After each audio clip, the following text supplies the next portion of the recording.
दोस्तों, गणतंत्र दिवस की आप सभी को बहुत बहुत शुभकामनाएं। लेकिन एक सैफ अली खान केस में बहुत बड़ा अपडेट आ रहा है। आरोपी के फिंगरप्रिंट का मिलान मौके से मिले फिंगरप्रिंट से नहीं हो पाया है। अखबार मिड डे की एक रिपोर्ट बताती है कि शरीफुल की सभी 10 उंगलियों के निशान स्टेट सीआईडी के फिंगरप्रिंट ब्यूरो को पुणे भेजे गए थे। सीआईडी ने अब सिस्टम जनरेटेड रिपोर्ट के माध्यम से इस बात की पुष्टि कर दी है कि क्राइम वाली जगह पर मौजूद कुल 19 फिंगरप्रिंट्स में से कोई भी आरोपी के फिंगरप्रिंट से मेल नहीं खाता है। यह रिपोर्ट शुक्रवार को पुणे में सीआईडी अधीक्षक को भेजी गई। यह घटनाक्रम न सिर्फ जांच पर संदेह पैदा करता है, बल्कि मुंबई पुलिस पर अपने निष्कर्षों पर फिर से विचार करने और बढ़ती सार्वजनिक जांच का सामना करने का दबाव भी डालता है। जिस टीम ने गिरफ्तार करके भेजा है उसके पास पूरी जानकारी भी नहीं थी। जी हां, इसी रिपोर्ट में सूत्रों के हवाले से यह भी कहा गया है कि शरीफुल इस्लाम शहजाद को पिछले संडे के दिन मुंबई पुलिस के पूर्वी इलाके की एक टीम ने ठाणे से गिरफ्तार किया था, जिसका नेतृत्व जोन 6 के डीसीपी नवनाथ धवले जी कर रहे थे। हालांकि जोन 6 की टीम के पास कथित तौर पर मामले के बारे में सीमित जानकारी थी, क्योंकि यह मुख्य रूप से जोन 9 की टीम के जरिए संभाला जा रहा था। जोन 6 की टीम को उस जगह पर भेजा गया था क्योंकि वो आरोपी की जगह और संदिग्ध सेल नंबर के मुताबिक उसके ज्यादा करीब थे। ये बातें भी आ रही थी कि सीसीटीवी फुटेज से मैच नहीं खा रहा है चेहरा। गिरफ्तारी के बाद आरोपी को बांद्रा पुलिस को सौंप दिया गया, जो जोन 9 के अंतर्गत आता है। अगली सुबह जोन 9 के डीसीपी दीक्षित गेदाम ने मीडिया को बताया कि गिरफ्तार किया गया व्यक्ति बांग्लादेशी नागरिक है और हमले में शामिल था। सूत्रों ने यह भी बताया कि पश्चिमी रेलवे के जरिए तैयार की गई चेहरे की पहचान रिपोर्ट की जांच की जा रही है। सैफ अली खान की बिल्डिंग से संदिग्ध व्यक्ति के बाहर निकलने की सीसीटीवी फुटेज बेहद धुंधली थी और अधिकारी उपलब्ध तकनीक का उपयोग करके इस तस्वीर को बेहतर नहीं बना सके।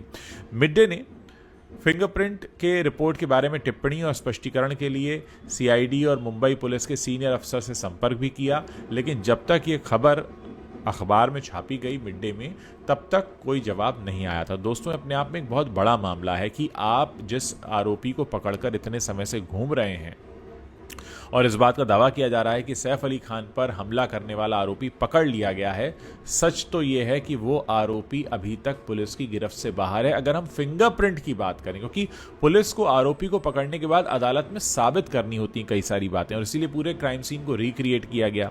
तमाम तरह की बातें होती नहीं। यहाँ तक कहा गया कि चोट जब 2:30 बजे लगी तो सैफ अली खान 4:11 पर क्यों एडमिट हुए। फिर एक अफसर जैदी नाम के शख्स का नाम सामने आया कि उन्होंने एडमिट कराया, वो सैफ अली खान के साथ काम करते हैं।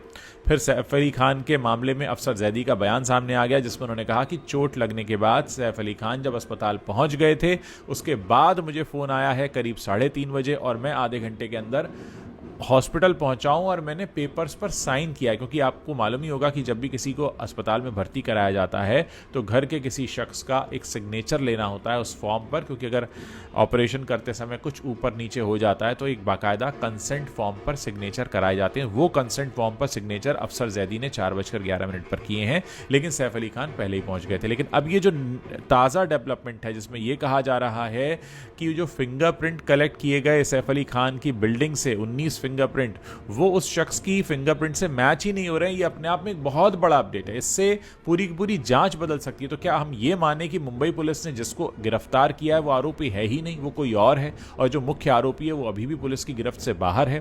क्योंकि ये जो पकड़ा गया आरोपी है शरीफुल इस्लाम, इसके पिता का भी बयान आया है बांग्लादेश से, जिसमें उन्होंने कहा है कि ये जो सीसीटीवी में फुटेज दिख रहा है, ये लड़का और मेरा लड़का, इसमें कोई मिलान नहीं है, पुलिस ने गलत व्यक्ति को पकड़ लिया है। साथ ही उन्होंने ये भी कहा कि ज़रूरत पड़ी तो वो बांग्लादेश में भारतीय दूतावास में जाएंगे, वहाँ मिलेंगे और वहाँ अपनी इस बात को अच्छे से रखेंगे कि भाई मेरे बेटे को गलत तरीके से पकड़ लिया गया। तो कुल मिलाकर ये केस अब एक बार फिर से वहीं पर आता हुआ दिखाई दे रहा है जहाँ से ये शुरू हुआ था। तो क्या ये 3 दिनों की जो मशक्कत थी उसके बाद ये जो आरोपी पकड़ा गया, आखिर इसके फिंगरप्रिंट वहाँ क्यों नहीं मिले? क्योंकि अगर ये फिंगरप्रिंट जो कलेक्ट किए गए हैं ये उस शख्स के हैं जिसने सैफ पर हमला किया, तो ये फिंगरप्रिंट इस शख्स से क्यों नहीं मिल रहे हैं? एक और बात यहाँ पर यह भी है कि क्या सैफ अली खान उस शख्स को नहीं पहचान पाए? क्योंकि जिन्होंने उस पर हमला किया, करीना कपूर भी वहाँ थी और सैफ के स्टाफ भी वहाँ था, तो क्या सबने इसकी पहचान कर ली है? क्या सिर्फ मुंबई पुलिस ही कह रही है कि यही वो आरोपी है, या घर के बाकी के लोग जिन्होंने उसे देखा था वो भी ये कह रहे हैं? ये अपने आप में एक बहुत बड़ा सवाल है दोस्तों। साथ ही एक सबसे बड़ी बात यह है कि जो बयान आ रहे हैं कि इसने कबूल किया है कि हाँ मैं ही था, इसने कबूल किया है कि मैं गार्डन में छिपा रहा, इसने कबूल किया कि हाँ मैं इतने बजे बिल्डिंग में घुसा था, तो क्या ये सारी बातें इस पर दबाव डालकर निकलवाई गई हैं? ये तमाम सवाल अब उठकर खड़े हो रहे हैं, क्योंकि एक बहुत बड़ा अपडेट है कि जो फिंगरप्रिंट बरामद हुए मौका वारदात से 19 फिंगरप्रिंट, वो इसकी 10 उंगलियों से मैच नहीं हो रहे हैं। फिंगरप्रिंट का मिलान अपने आप में एक बहुत बड़ा सबूत माना जाता है, और अगर फिंगरप्रिंट का मिलान नहीं हुआ है तो ये अपने आप में एक बहुत बड़ी एक ऐसी घटना निकलकर सामने आई है जिससे पुलिस पर बहुत सारे सवाल खड़े हो जाएंगे। और अब सवाल ये है कि अगर ये वो शख्स नहीं है तो फिर वो शख्स कहाँ है, और अगर इस शख्स को गलत तरीके से पकड़ा गया तो इसको पकड़ने का आधार क्या था? क्या ये किसी और का मोबाइल इस्तेमाल कर रहा था जिस शख्स के मोबाइल नंबर के जरिए इस तक पहुंचा गया? क्योंकि पुलिस ने कहा कि हम इसके मोबाइल नंबर के जरिए इस तक पहुंचे हैं, इसको कोई ड्रॉप करने आया था अंधेरी स्टेशन पे, उस बाइक के नंबर तक इससे पहुंचे हैं, बाइक के नंबर के जरिए। ये कहा गया कि इसने इस मोबाइल फ़ोन से एक UPI पेमेंट किया था, हम इसके ज़रिए उस तक पहुँचे। तो अगर ये सारी बातें अपने आप में बहुत बड़ा झूठ हैं तो ये बहुत बड़ा एक मामला इस समय मुंबई पुलिस के सामने आकर खड़ा हो गया है कि जो पकड़ा गया आरोपी, अगर उसके फिंगरप्रिंट मैच नहीं हो रहे हैं तो जो असल आरोपी है वो कहाँ है, वो कब पकड़ा जाएगा? और अगर वो खुला घूम रहा है तो क्या वो इस तरह से और कोई अटैक प्लान कर रहा होगा? फिर तो हम उस अब आरोपी से अगर बहुत दूर हैं तो हमें तो साजिश के बारे में कुछ भी नहीं पता। तो ये एक बहुत बड़ा अपडेट है। मुझे लगता है कि इसके बाद जांच में एक नई दिशा ज़रूर आएगी और बहुत सारे अफसरों से सवाल भी किए जा सकते हैं। जब मिड डे अखबार ने ये रिपोर्ट छापी है और उन्होंने खुद कॉन्टैक्ट किया है मुंबई पुलिस के सीनियर अफसर से और उन्होंने इस पर कोई रिएक्ट नहीं किया है, तो ये भी अपने आप में एक बड़ा सवाल है। सबसे बड़ी बात यह है कि सैफ अली खान पर जिसने अटैक किया, सैफ अली खान तो उसे पहचानेंगे, क्या सैफ अली खान ने इस बात की पुष्टि कर दी है कि जो पकड़ा गया शरीफुल इस्लाम है यही वो व्यक्ति है जिसने उस रात उन पर आक्रमण किया था? या सैफ अली खान भी श्योर नहीं है? ये अपने आप में एक बहुत बड़ा मामला है। दूसरा ये है कि क्या इस पूरे मामले में कुछ छिपाया जा रहा है? देखिए, कुछ समय पहले दैनिक भास्कर अखबार ने भी एक रिपोर्ट प्रकाशित की थी जिसमें उन्होंने साफ तौर पर कहा था कि मुंबई पुलिस ने जिस आरोपी को पकड़ा है वो और जो CCTV में कैप्चर हुआ चेहरा, उसमें बहुत ज़्यादा अंतर है।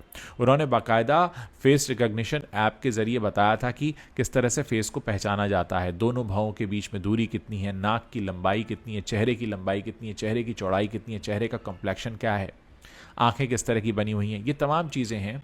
बालों का जो तरीका है उसके ज़रिए सब निकाला जाता है कि क्या ये वही शख्स है जो हमको दिखाई दे रहा है या कोई और शख्स पकड़ा गया। तो अब उन बातों को फिर से बल मिल रहा है। इसमें कहा गया कि ये जो पूरा का पूरा मामला है इसमें कुछ तो गड़बड़ी हुई है। दोस्तों, अपने आप में एक बहुत बड़ी अपने आप में खबर है। अब देखते हैं इस पूरे मामले पर नया अपडेट कब तक सामने आता है। लेकिन हाँ, इतना ज़रूर है कि अगर हमलावर के प्रिंट, जो फिंगरप्रिंट हैं, उनसे आरोपी जो पकड़ा गया शख्स है इसके मैच नहीं हो रहे हैं, मतलब पुलिस अभी भी उससे कोसों दूर है। और अब पुलिस के पास क्या कोई क्लू है कि वो उसे क्यों नहीं पकड़ पाई? देखिए, क्या अब आगे किस तरीके से, किस आधार पे जांच आगे बढ़ेगी? अदालत से भी रिमांड मिल चुकी है, तो ये बहुत बड़ा एक पुलिस के लिए प्रेशर बन जाता है यहाँ पर। देखते हैं, आने वाला समय जो है वो बहुत महत्वपूर्ण होने वाला है और इस पूरे मामले में किस तरह से जांच आगे बढ़ती है आपको हम बताते रहेंगे।